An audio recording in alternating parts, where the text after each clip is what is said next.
Hi, my name is Bill Kinney, and this is the second of my videos on helping people study for Actuarial Exam 2, also called Exam FM, standing for Financial Math. I'm doing problems out of the 6th edition of Broverman. Here's what the book looks like. It's called The Mathematics of Investment and Credit. This is problem 1.1.6.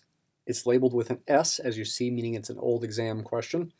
I may do some other questions besides the S questions if they are problems that look interesting, but for the moment I'm just doing S questions. This one's about using an equation of value to solve for an unknown deposit time.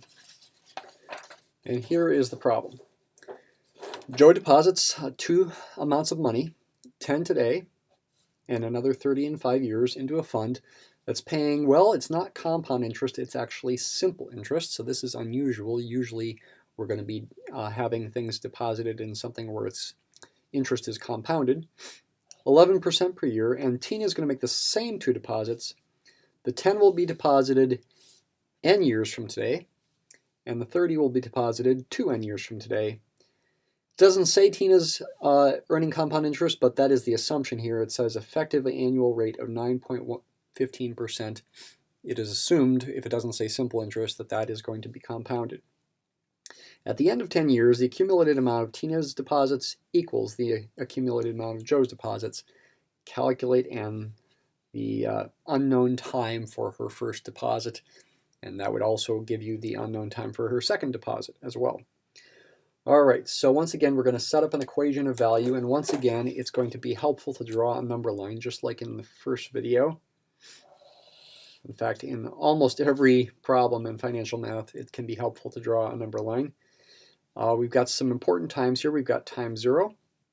We've got time 5 when Joe makes his second deposit, and we've got time 10, the ending time, when the amounts are going to be equivalent.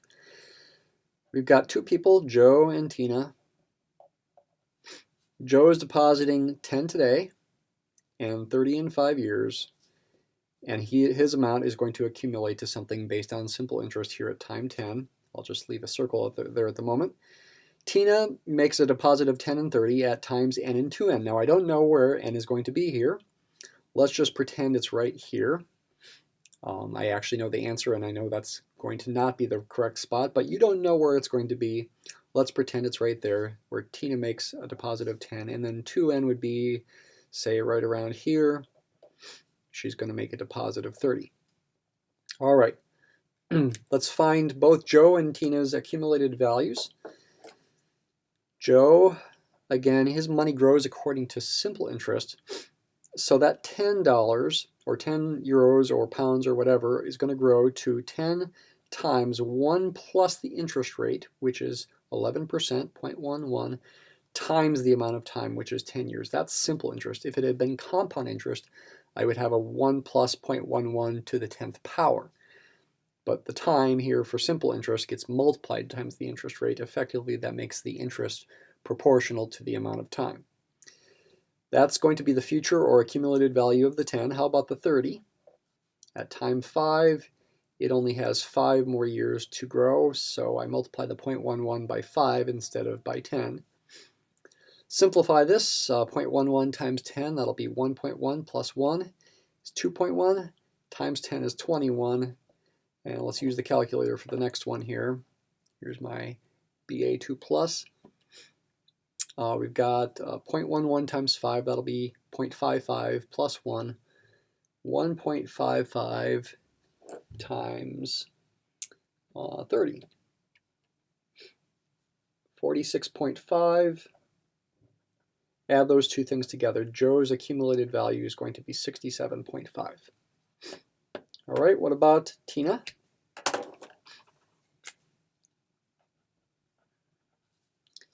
Hers grows according to compound interest, so her 10 deposited at time n, the unknown time we want to solve for, grows to what? It's going to grow to 1.0915. 9.15% is her effective annual rate. I need to raise this to the number of years that 10 has to grow. N is when it's deposited, so the amount of time it has to grow is 10 minus n. And then she's got the 30 at time 2n. That has 10 minus 2n to grow. That will be the power in this case. So evidently, this quantity, this future value for Tina, equals 67.5, the future value for Joe, because you're assuming the accumulated amounts are the same, equals up there. So that gives us an equation, an algebra equation, that we need to solve for n. Now, it's kind of a complicated looking equation. And it's maybe not clear to you how I should go about solving this for n. It turns out that it's good to try to get this to be a quadratic equation in the quantity 1.0915 to the negative n power. Now, that's not clear how to get there either. You can factor out a common factor out of Tina's expression here of 10 times 1.0915 to the 10th power out of this expression right here. What's left over with this term is 1.0915 to the negative n power. And what's left with this one is going to be a 3 times 1.0915 to the negative 2n power. That looks a little bit better to me. This is a negative sign here, because this is making me think I'm going to be able to get a quadratic in the equation, in the quantity 1.0915 to the negative n power. So I see a negative n power there and a negative 2n power. This all equals 67.5. Divide both sides by this quantity. Let's go ahead and figure out what that quantity is. 1.0915 to the 10th power. Here's my power button. Times 10.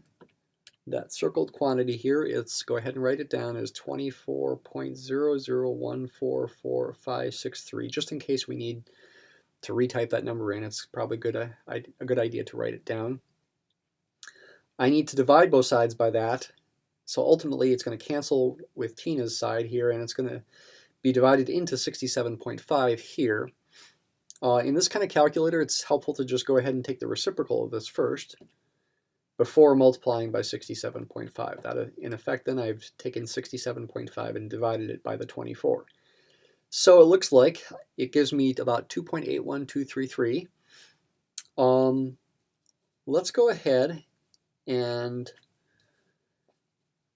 say this equals the 2.81233, and then subtract the 2.813233 from both sides.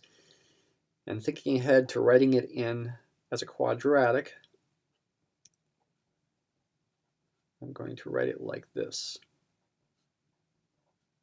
Oops, can't see that. There we go.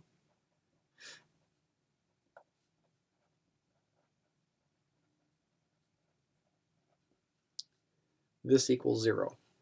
This is quadratic in the quantity 1.0915 to the negative n. Now again, it may not have been clear to you the approach to take to get there. It might take some experimenting and practicing this kind of problem a lot before you're going to be able to see that hopefully you can get it into a quadratic in that quantity.